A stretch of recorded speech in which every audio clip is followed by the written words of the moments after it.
नमस्कार भाई दोस्तों, वो एआई ग्रोक याद होगा ना, जिसने अंध भक्तों की, बीजेपी के सारे नेताओं की और सबकी धज्जियां उड़ा दी थी। और ऐसी धज्जियां उड़ाई थी बिल्कुल तथ्यों के साथ बात करता है। आज भी एआई ग्रोक से आप कोई जवाब मांगना, बिल्कुल तथ्यों के साथ जवाब देगा। लेकिन अंध भगत है ना, इनको चुल लगी रहती है। ये बीच बीच में इनको चुल मच जाती है कि छेड़खानी करके देखते हैं क्या जवाब आएगा। जबकि एआई ग्रोक ने जितने भी तथ्य दिए थे, हेट स्पीच करने के कौन कौन किस किस के नाम आए थे सबको पता है। सबसे ऊपर अपने फेंकूनाथ थे, दूसरे नंबर पे वो था यूपी वाला था, और तीसरे पे गृह मंत्री का नाम आया था ना हेट स्पीच के मामले में। तो इन्होंने सोचा भाई फिर छेड़खानी कर लेते हैं। और ये छेड़खानी, ये जिस हिसाब का सवाल करते हैं ना, ग्रोक उसी हिसाब का जवाब देता है। आप उनसे कोई सवाल करना, जैसे पूछा गया था भाई खालसा राज के बारे में पूछा गया था, हर चीज़ के बारे में पूछा गया था, तो ग्रोक ने तथ्यों के साथ जवाब दिया था। इन अंध भक्तों को चुल ये थी कि खालसा राज तो कभी था ही नहीं। जैसे ये लोग किस्से कहानियां बनाते हैं ना, ऐसे किस्से कहानियां थे।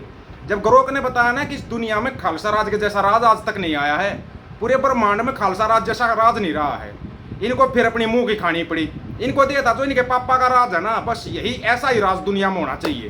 तुम्हारे पापा की तो प्याऊ प्याऊ करवा रखी है, मालदीव में, ब्रिटेन में, अमेरिका में, सभी जगह पे। तुम्हारे को मान जाओ अंध भक्तों, अडानी को तुम है ना, इससे इंडिया से, चाइना से, इससे नेपाल भी भेज के दिखा दो। अडानी को बोलो नेपाल जाएगा बिजनेस करने के लिए, गारंटी है नहीं जाएगा, अमेरिका उसी दिन उठा लेगा। पता है ना तुम्हारे को इस चीज़ का। तो चलो फिर इन्होंने फिर पंगा लिया यही ग्रोक से। इन्होंने पूछा कि ग्रोक, क्या राहुल गांधी पप्पू कभी प्रधानमंत्री बनेगा?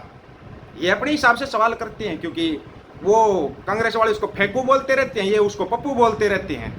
तो ग्रोक ने ऐसा तथ्यों के साथ जवाब दिया कि अंध भक्त हो गए ना, ट्याऊ ट्याऊ फिश होगी वहीं पे। उनको सोचा भी नहीं था सपने में कि ऐसा जवाब देगा। तो उसने, ग्रोक ने बताया कि 2024 के बाद अभी जो 2025 का बिहार चुनाव है, उसमें युवाओं की सबसे ज़्यादा पसंद है राहुल गांधी 47%, नरेंद्र मोदी 39%, कितना 8% का फर्क है। नंबर 1 पे है राहुल गांधी, नंबर 2 पर आगा प्याऊ प्याऊ।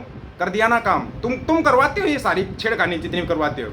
अब चक्कर क्या है, कांवड़ यात्रा होगी खत्म होगी, तो अब वो खत्म होगी तब इनको चुल मचेगी सोशल मीडिया की। सोशल मीडिया पर दिन में सोशल मीडिया पे नोटंकी करते रहेंगे ये, और रात में चोरी चकारी। अंध भक्तों का यही काम है, इससे ज़्यादा इनका कोई काम नहीं है।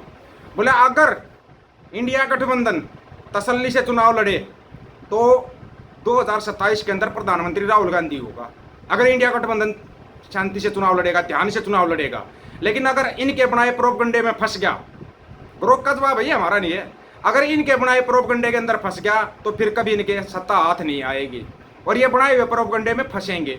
जैसे अपने वाले फंस जाते हैं। इन्होंने संतों के टाइम पर भी एक प्रोपगंडा बनाया था कि आप खालिस्तान चाहते हो। बोला मैंने तो कभी नहीं मांगा, अगर दे दोगे तो मना नहीं करता। मतलब ये दूरदर्शी थे। संत नरसिंह सिंह मिराड़ा खालसा बहुत बड़े दूरदर्शी थे। उनको पता था भविष्य में भी ये चीज़ें उठेंगी, इसलिए उन्होंने खालसा राज की डिमांड, अनंतपुर साहब देमते की बात की थी, इसलिए की थी उन्होंने, उनको पता था। और वही देखो, उसी शब्द के ऊपर अमृतपाल सिंह खालसा को फंसा कर डिब्रूगढ़ जेल में डाल दिया। उसी शब्द पर फंसाया था और कहीं नहीं। ये तो अलग देश मांग रहा है। ये चिंटू राष्ट्र क्या है? चिंटू राष्ट्र का जवाब दे दो ना। तुम चिंटू राष्ट्र मांगो। चिंटू राष्ट्र पर खालसा राज पर भी ग्रोक से सवाल कर लिया। तुम क्यों करते हो ऐसे सवाल जिसमें तुम्हारे को मुंह की खानी पड़ती है? तुम्हारे से रुका तो जाता नहीं सवाल किए बगैर। तुम सवाल कर लेते हो, फिर मुंह की खाते हो, और मुंह की भी छोटी मोटी नहीं खाते। ये भाई छोटी मोटी खा ली चलो ठीक है, लेकिन ये क्या है, जैसे इनके पापा होते हैं ना, 1 kg 2 kg गालियाँ खाते हैं, तो ये सोचते हैं हम तो कम से कम 10-20 kg तो खा ही सकते हैं। जैसे ही इनका थोड़ा सेवन ज़्यादा हो जाता है, सबको पता है किस चीज़ का सेवन, गोबर मूत्र का सेवन, जैसे ही ज़्यादा हो जाता है वैसे इनको चुल लग जाती है सोशल मीडिया की। सोशल मीडिया पर आकर पंगेबाजी शुरू करते हैं। मेरे को पता है, अब ये देखना अपने यूट्यूब के ऊपर भी इनके कमेंट आने शुरू हो जाएंगे। अभी फुर्सत मिलेगी ना इनको। अभी दिन में इनका काम रहेगा सोशल मीडिया पर बकवासबाजी करना, रात में वही चोरी चकारी। दो ही तो काम है बेचारे अंध भक्तों के पास।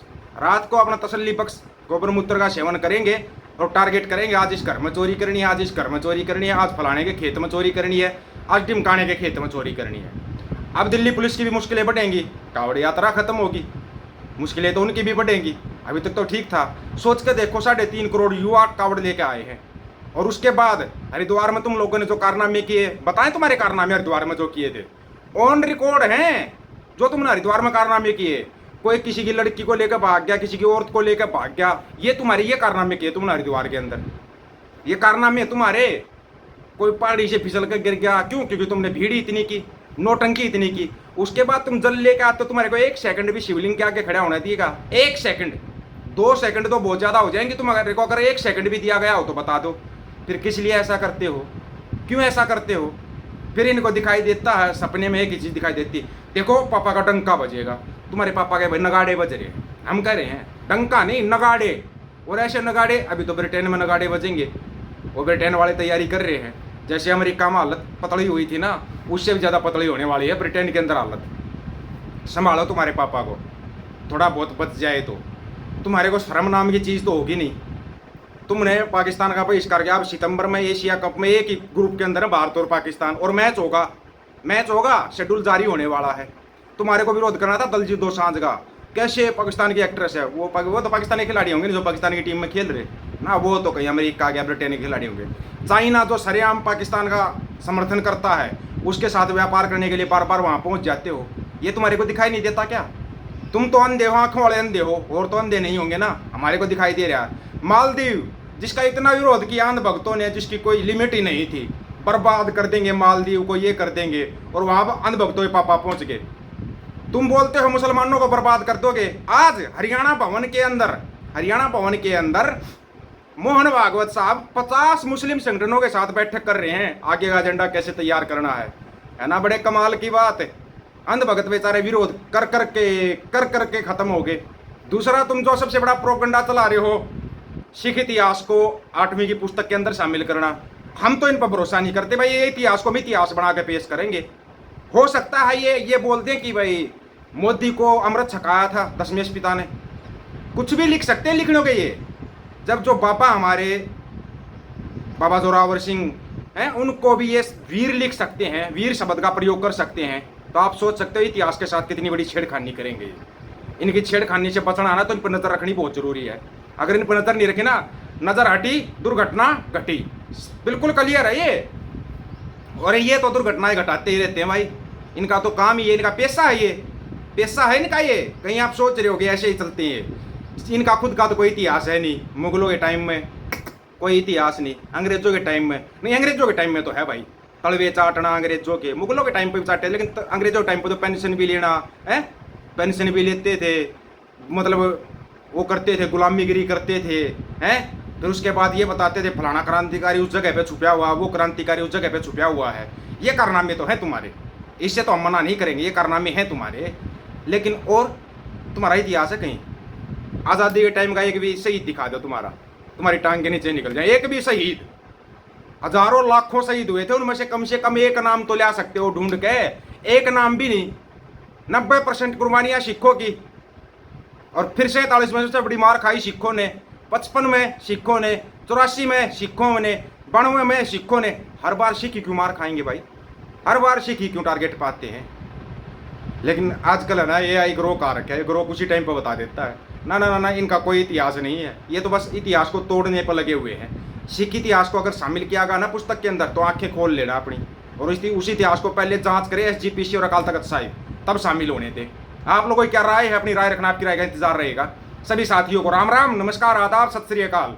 वीडियो को ज़्यादा से ज़्यादा शेयर, चैनल को सब्सक्राइब और बेल आइकन को जरूर दबाना दोस्तों। ऑफिशियल दीपक फौजी यूट्यूब चैनल, बात हक और सच की करेंगे, हक सच की बात हम करेंगे। वीडियो को शेयर करने की जिम्मेवारी आप लोगों की है।